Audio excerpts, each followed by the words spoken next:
वैसे आप लोग देखिए, आज का जो मेन मुद्दा है वो ये है कि एनवीएस पीजीडी फिजिक्स के जो आपके अभी लेक्चरर के एग्ज़ाम्स हुए थे, तो उसमें कुछ क्वेश्चंस ऐसे थे जो आपके काफ़ी इजी थे, इजी टू मॉडरेट। तो बेसिकली कंसेप्ट बेस आपके क्वेश्चन पूछे गए थे, न्यूमेरिकल भी क्वेश्चन आपके काफ़ी ज़्यादा देखने को मिले। तो आज का जो मेन मुद्दा है ये है कि आप बेसिकली कैसे आने वाले एग्ज़ाम के लिए प्रिपेयर रहें, आप किस तरीके से आपकी टेक्निक्स होनी चाहिए, आपको कैसे प्रिपेयर करना चाहिए। तो देखिए, जो पहला जो मैं क्वेश्चन आपको दिख रहा होगा स्क्रीन पे, तो इस पे आज मैं डिस्कस करूंगा कि किस तरह के क्वेश्चन आपके पूछे गए थे, तो डिफ़िकल्टी लेवल क्या था आपको इससे पता चल जाएगा। करेक्ट है। तो जो आज जो मैं क्वेश्चन आपको करवा रहा हूँ, this is from refraction of light.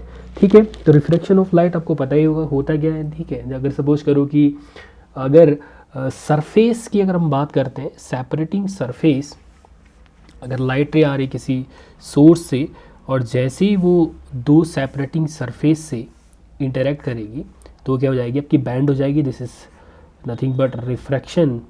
ठीक है। This depends upon refractive index of given medium. अगर दो मीडियम गिवन है, लाइट रे आ रही किसी सोर्स से, तो इस सरफेस पे जैसे ही इंटरेक्ट करेगी तो इस पॉइंट से वो रिफ्रैक्ट हो जाएगी कहाँ, टूवर्ड्स नॉर्मल और away from normal. This depends upon the refractive index. If n2 is greater than n1 तो क्या होगी, वो नॉर्मल की तरफ डेविएट हो जाएगी। करेक्ट है। तो ठीक है, तो चलिए चलते हैं इस क्वेश्चन की तरफ। ये बोलेगी मेटालिक टैंक। ठीक है, एक टैंक गिवन है, दो पॉइंट्स गिवन है, D a liquid whose properties are not known. पता नहीं कि इसका रिफ्रैक्टिव इंडेक्स क्या है, तो मान लेते हैं हम NL। ठीक है। An observer whose eyes are in level with the top of this rectangular tank, यहाँ पे है। ठीक है। Is just above to see the corner.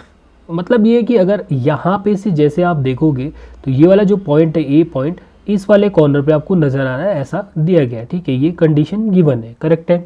और आपको निकालना है refractive index, refractive index of liquid. तो लिक्विड का रिफ्रैक्टिव इंडेक्स होगा क्या। ठीक। अब सपोज करो कि अगर ये टैंक था, ठीक है, और आपका मीडियम अगर सेम होता है, this there is no separating medium, मतलब यहाँ पे भी आपका एयर है, यहाँ पे भी आपका एयर है। ठीक। और यहाँ से आप क्या कर रहे हो, ऑब्जर्व कर रहे हो। करेक्ट। तो आपको ये वाला पॉइंट दिखेगा, डी वाला पॉइंट। ठीक। ये ए वाला पॉइंट आपको कभी भी नहीं दिखेगा। क्यों? क्योंकि जब अगर सपोज करो लाइट रे आ रही है तो बिना किसी डेविएशन के सीधे निकल जाएंगे इस डायरेक्शन में। करेक्ट है, ये ऐसे। ठीक। तो अगर यहाँ पे ऑब्जर्वर है जो क्या कर रहा है, ऑब्जर्व कर रहा है, तो कभी इस पॉइंट को नहीं देख पाएगा। करेक्ट। अब मैंने क्या कर दिया, पानी भर दिया। जैसे मैं पानी भरूंगा तो होगा क्या कि यही आपका टैंक आ गया और ये आपका आ गया सेपरेटिंग सरफेस, ये है लिक्विड और ये आपका गया एयर। तो ये आपका डेंसर है। इसके कंपैरिजन में जैसे ही लाइट रे इस डायरेक्शन में मूव करेगी तो ये पॉइंट आएगा। करेक्ट, जो दो मीडियम को सेपरेट कर रही है। और जैसे ही इस पॉइंट पे पहुंचेगी अगर normal perpendicular to the surface, तो लाइट रे इस डायरेक्शन में बेंट हो रही है। ठीक है, अवे फ्रॉम नॉर्मल, जैसा कि आपको पता है। ठीक है। अगर डेंसर टू रेयर मूव कर रही थी, क्या होगी, अवे फ्रॉम नॉर्मल मूव करेगी और यहाँ पे जो भी आपका ऑब्जर्वर है वो इसको ऑब्जर्व कर रहा है। ठीक है। अब इसकी इमेज कहाँ बनेगी, ये लाइट रे आ रही है ऐसे, इसको मैंने पीछे एक्सटेंड कर दिया, तो इस पॉइंट पे क्या बनेगी आपकी इसकी इमेज। ठीक। और यही इमेज यहाँ पे आपको दिख रही है, ऐसा गिवन है, बोला गया। ठीक है। तो पॉइंट आ गया ये शिफ्ट हो गया अपर डायरेक्शन में बिकॉज ऑफ रिफ्रैक्शन। ठीक है, ये काफ़ी बेहतरीन प्रॉपर्टी आपकी लाइट की। करेक्ट। अब यही चीज़ आपको निकालनी है, कौन कौन सी वैल्यूज़ गिवन है वो वैल्यूज़ आप लिख लो। ठीक है, 3 मीटर, ये आ गया 4 मीटर। करेक्ट। ये आ गया angle of refraction R, angle of incident I, और आपको लिक्विड का क्या निकालना है, रिफ्रैक्टिव इंडेक्स। तो आप इस पॉइंट पे क्या करो, स्नेल्स लॉ यूज कर लो। ठीक है। स्नेल्स लॉ क्या होगा, Snell's law states that n1 sine R is equals to n2 sine R। I and R, I हो जाएगा incidence angle, this is refracted angle, angle of refraction. ठीक है। अब ये n1 क्या होगा, जिस डायरेक्शन में मूव कर रही है लाइट। ठीक है, ये आगे इस वाले मीडियम में, तो है क्या n1 की जगह पे क्या आएगा NL।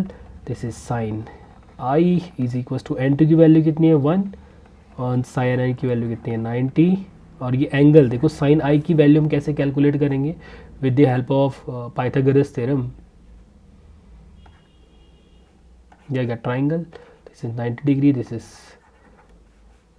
3 and 4, तो ये कितना आएगा 5 मीटर। तो साइन आई की वैल्यू कितनी आ जाएगी, दिस इज़ नथिंग बट 4/5। तो इसकी वैल्यू पुट कर दो यहाँ पे, कितना आएगा NL is equals to, this is nothing but 5/4 and this is 1.25 answer. ठीक है, तो डी वाला आंसर मतलब 4 वाला आंसर क्या हो जाएगा आपका, करेक्ट हो जाएगा। ठीक, तो बेसिकली आपको करना क्या था, आपको यूज़ करना था Snell's law at the given point. Correct, अगर लाइट रे डेंसर से रेयर मीडियम में मूव कर रही है, डेंसर टू रेयर, तो क्या होगी, नॉर्मल से अवे मूव करेगी लाइट रे। ठीक है, इफ़ दिस इज़ नॉर्मल तो लाइट रे इस तरीके से मूव करेगी।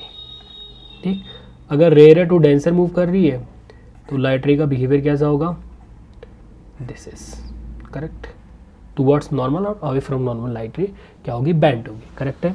तो चलिए नेक्स्ट वीडियो में फिर मिलते हैं और फिर आपके साथ मुलाकात होगी, फिर आपके साथ चर्चा होगी अगले विषय पे। तो तब तक के लिए बाय।